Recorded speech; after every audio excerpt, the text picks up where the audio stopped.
Hi, my name is Jeff Marples. Today I am showing my father's 1963 356S Porsche. One car, one family-owned car. It was in a garage for a number of years, and I pulled it out about 10 years ago, 15 years ago after he passed away. This was his daily driver for a number of years.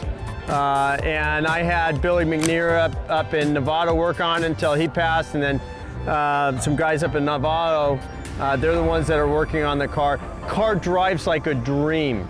It's a phenomenal driver. I take it in the backcountries. I do Nicasio, I do West Marin.